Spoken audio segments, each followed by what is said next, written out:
Went to the U.S. Customs Service, chased smugglers down South Florida during the cocaine wars for a year and a half. At which time I had several occasions cross paths with these guys coming in with the white hats called ATF agents. I was like, damn, they send in like 2 guys to do what 30 of us custom agents do. That was pretty cool. The rest was pretty much a 30-year love story. I chased that dream until I got it, and in my mind became a member of one of the finest law enforcement and regulatory agencies that were ever formed in this country. Again, not because I have to, but because I want to.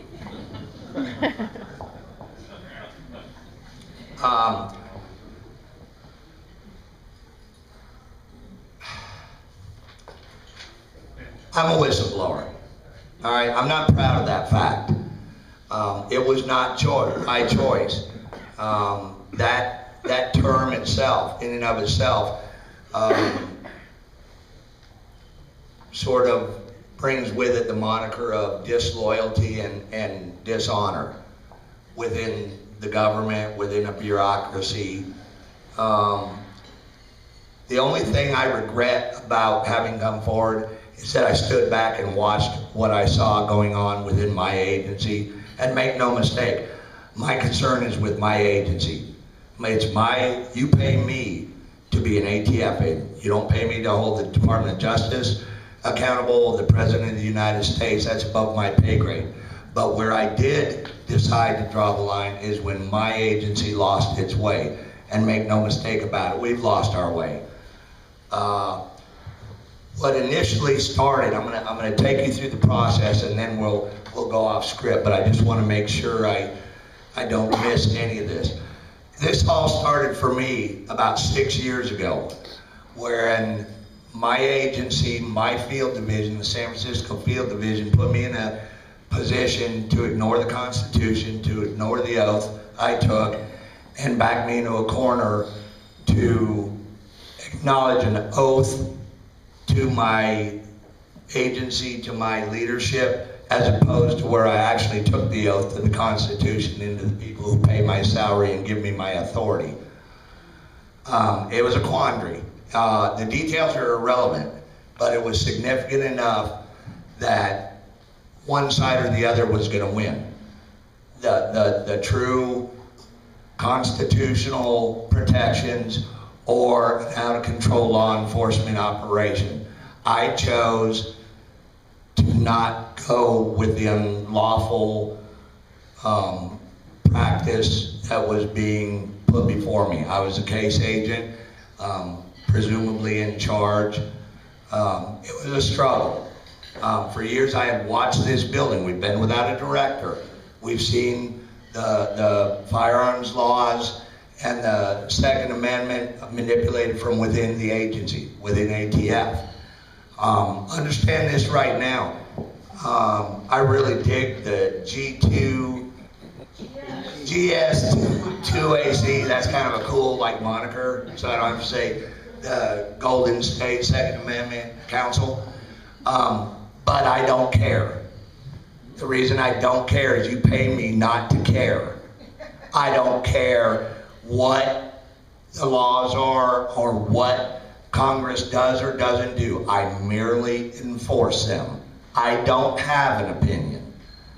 If I do, you'll never know it, because that's what you pay me to do, not for or against.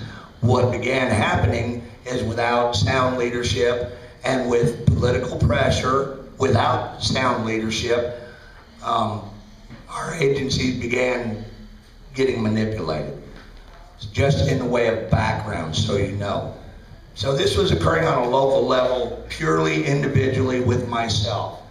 I was confronted one night when this came to light, and I was told, do it, be a team player, or you'll wake up tomorrow in North Dakota as a tactical operations officer, which quite frankly is a shit job in my agency. A sucky job, I meant. My jaw dropped, and my supervisor said, and they're very serious about this. The problem was this was a high enough priority investigation and a high enough abuse of authority that it caused me pause. By the time the telephone call ended at 8 o'clock that night, it was on December 1st, 2005, I was struggling. I'm surprised I didn't wreck on the way home.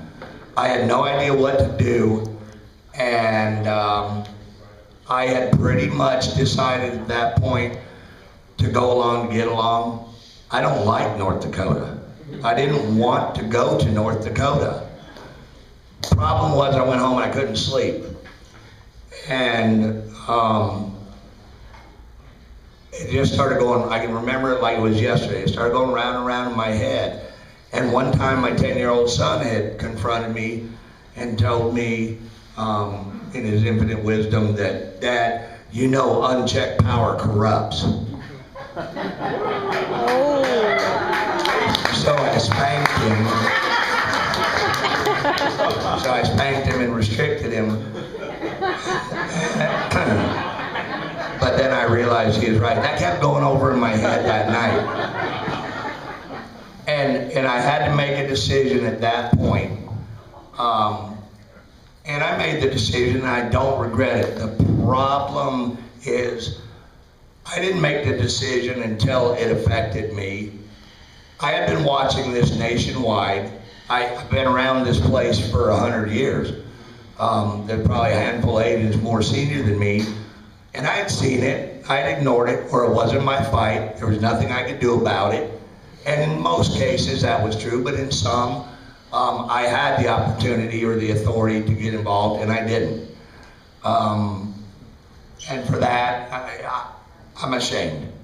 I sat back for my own comfort, my own well-being. It was fat times for everybody, for all of you as well. Everybody's rocking along, everybody's making big money. We have huge budgets in ATF, we're doing press releases. But slowly but surely throughout our inner circle, the agents, the field agents, we were sensing something was going horribly wrong.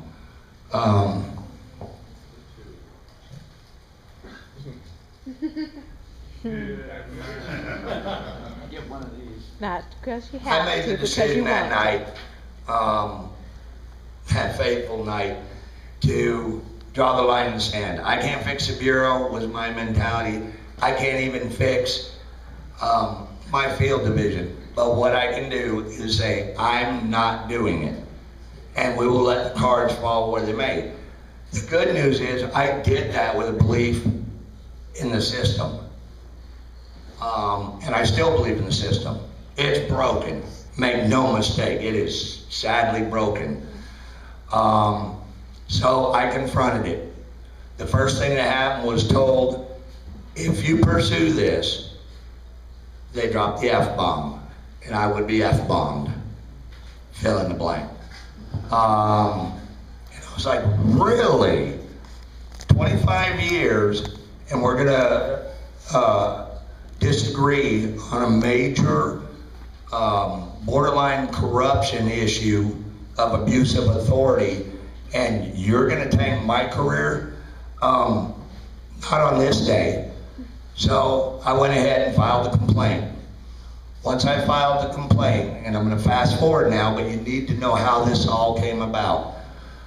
Since I filed my complaint, I've been transferred 5 times, suspended 3 times, 6 reprimands, a psych eval, and terminated twice.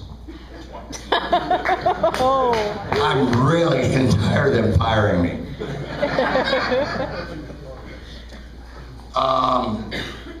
And what occurred when all this was going on, again, I've been around forever. I know everybody in this agency. I know where the bodies are buried and the skeletons are buried.